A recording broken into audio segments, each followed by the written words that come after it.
The British people are about to have practiced upon them a trick even cruder and more shameless than that by which they were cheated out of their inheritance of parliamentary self-government in the first place when we acceded to the European Economic Community.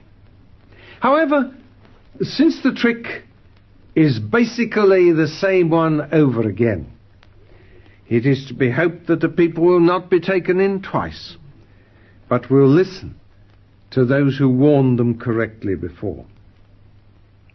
When the proposal that Britain should join the common market was put forward in 1971 and 72, and again when at the referendum it was proposed that British membership should be confirmed, the public were told, officially and solemnly by the political parties, that the British Parliament would lose none of its effective power. British ministers, it was said, could always veto whatever appeared to them to be contrary to British national interests. They dare not agree to anything that Parliament disapproved. Those who warned that the first step was being taken towards the political unification of Western Europe and the degrading of the United Kingdom to the status of a European province were laughed to scorn. They were told that any such development, if it ever took place, would be many years, perhaps generations, in the future. The referendum had not been over for 6 months before the government and the political parties were singing a different tune.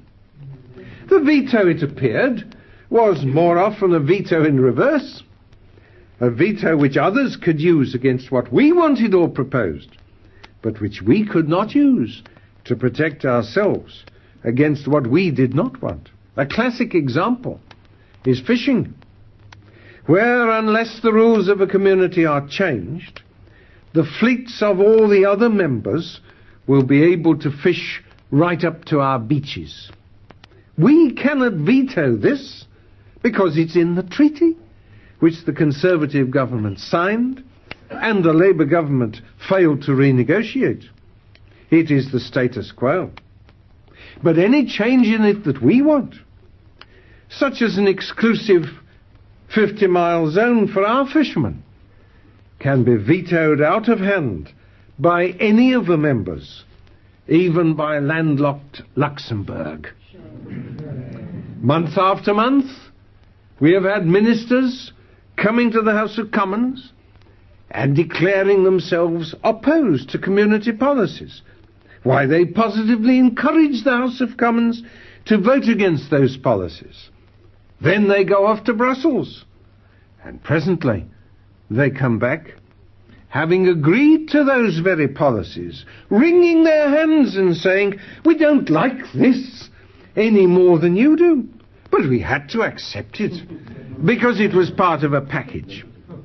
Now, of all silly sayings, one of the silliest is the saying, you can't put the clock back. Of course you can put the clock back, and you often do. If a clock is showing the wrong time, you put it back or forward, whichever is necessary, without the slightest hesitation.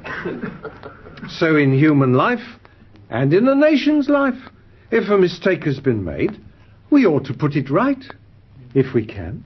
Some mistakes, especially in an individual's life, are irreversible. And there may, though more rarely, be such in the life of a nation.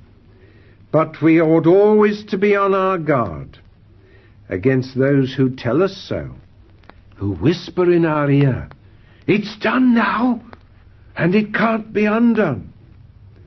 For those are commonly the voices of cowardice or indolence, and sometimes of downright evil intent.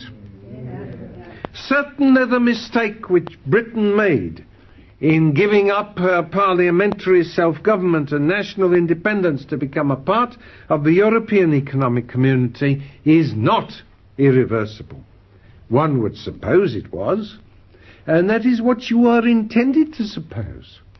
To listen to the chorus of politicians and newspaper editors who keep chanting like an incantation, "You're in the market now. The referendum's over. You've got to live with it now and make the best of it, whether it was right or wrong, and whether you like it or not." Most of them must know, and all of them ought to know, that that is not true. Whenever it is repeated, it is the repetition of a falsehood, conscious or not. That can be proved, and conclusively and irrefutably proved in an instant. The government itself, when in 1975 it proposed to the electorate that they should answer yes at the referendum, stated clearly and without qualification in the official declaration that after the referendum, if a majority was for staying in, the continued membership of Britain would still depend on the continuing assent of Parliament.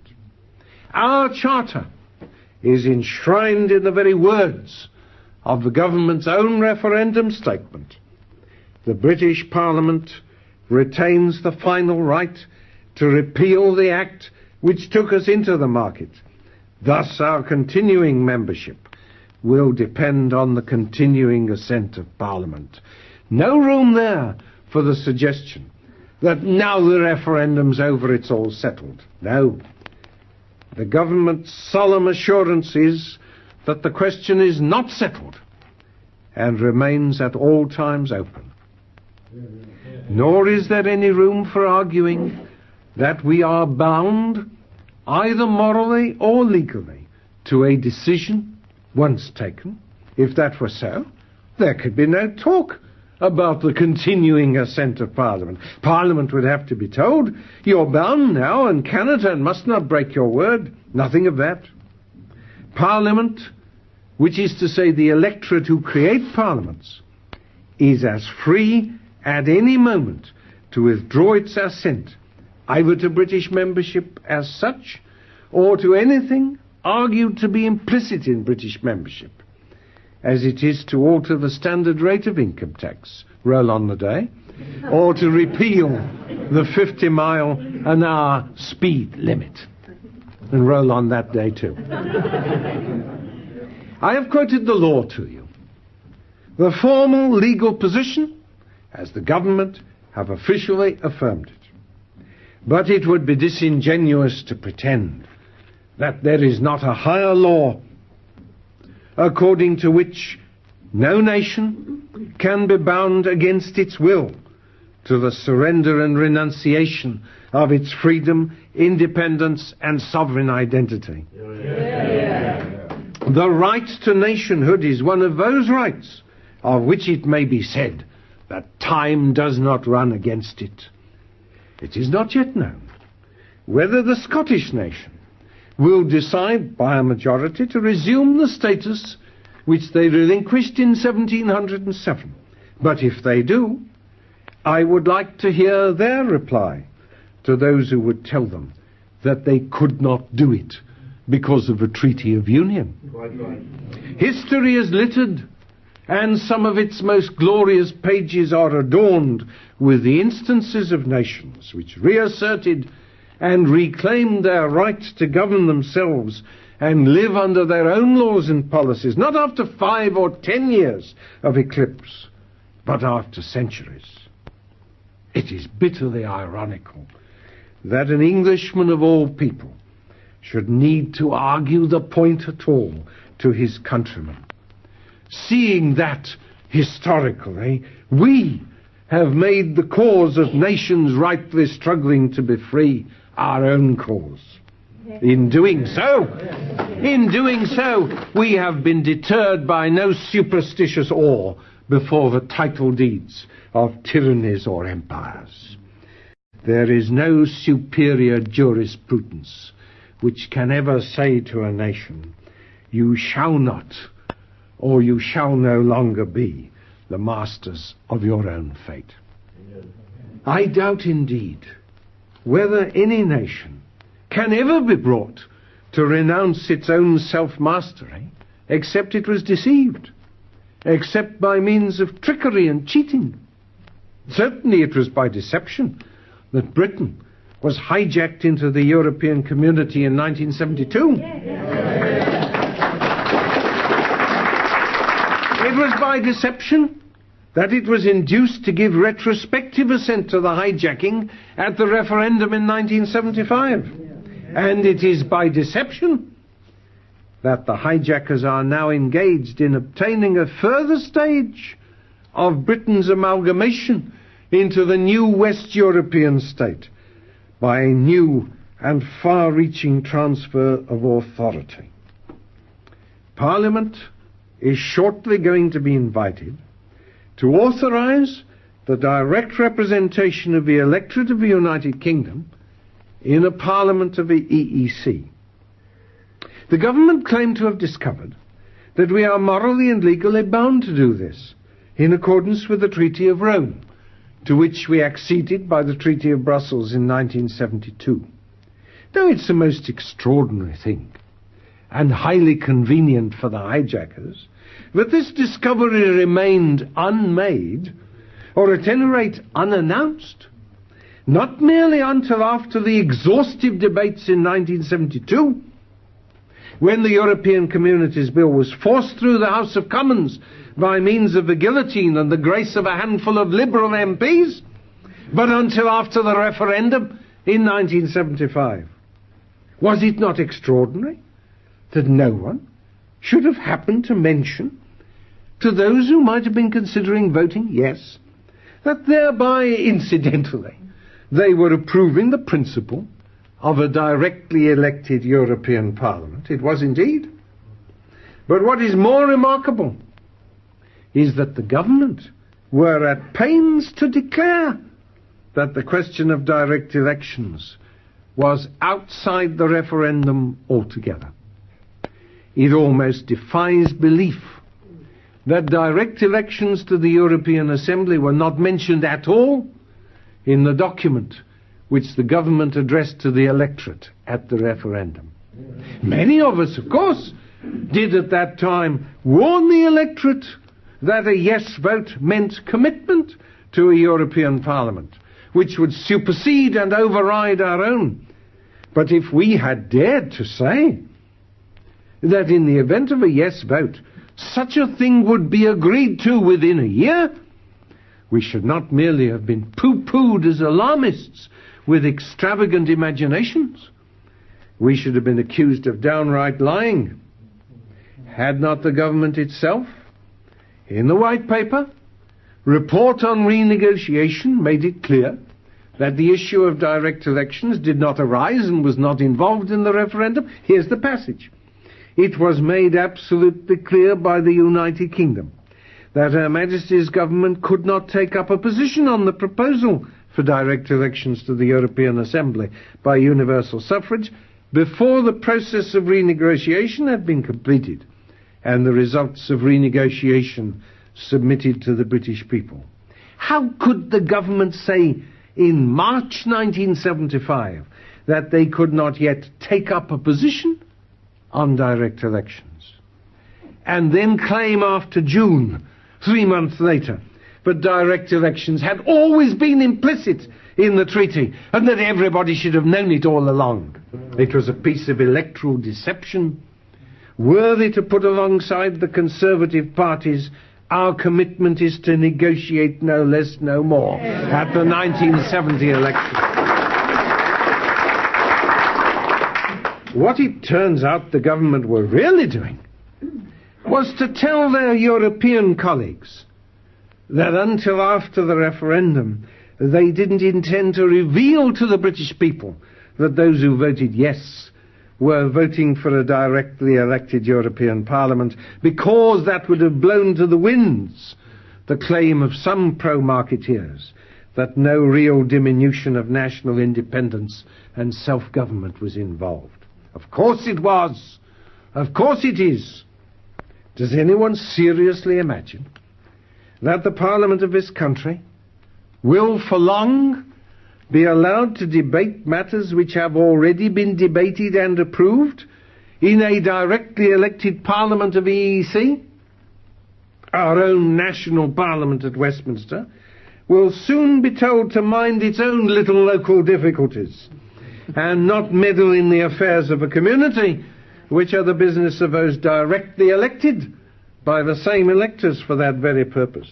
It is true that at present the formal powers of a European Assembly are limited, though they do include the power of almost nuclear dimensions to dismiss the European Commission itself or to reject the community's entire draft budget.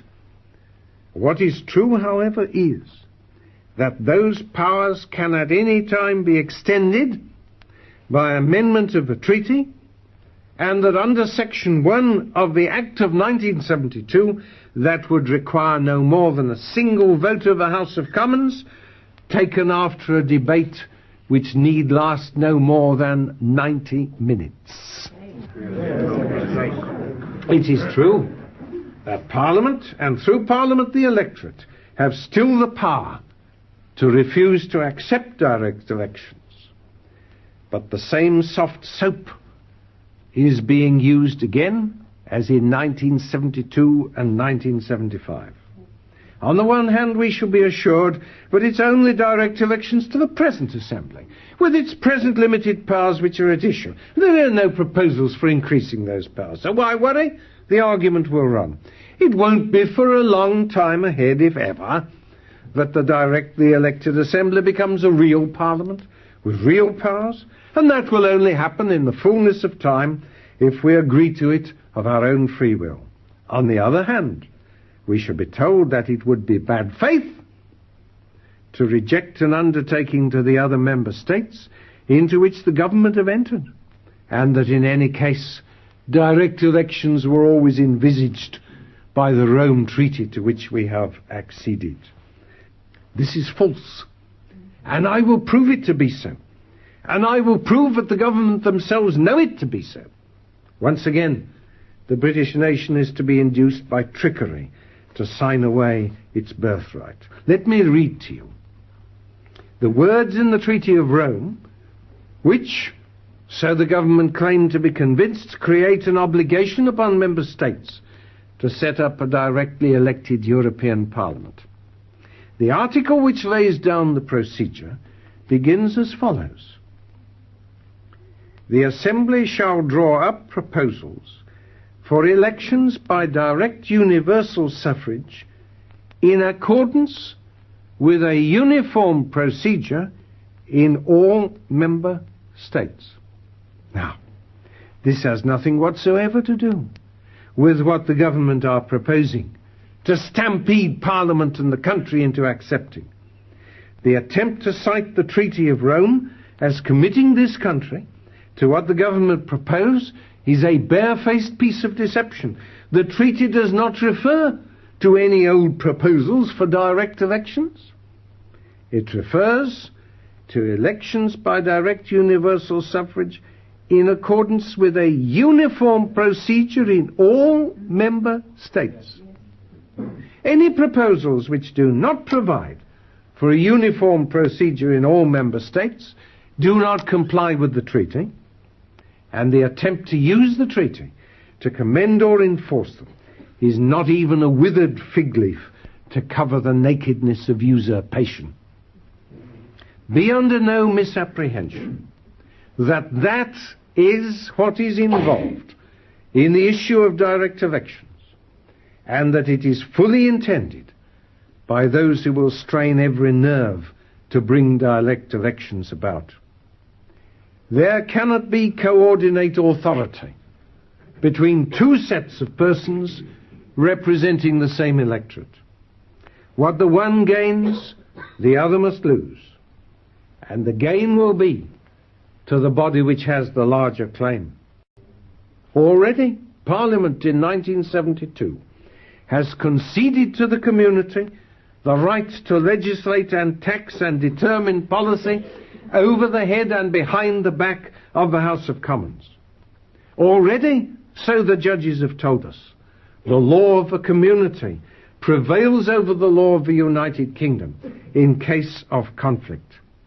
The sphere within which these competencies are exercised by the community can at any time and any stage be enlarged by no more than one debate and a single vote in Parliament.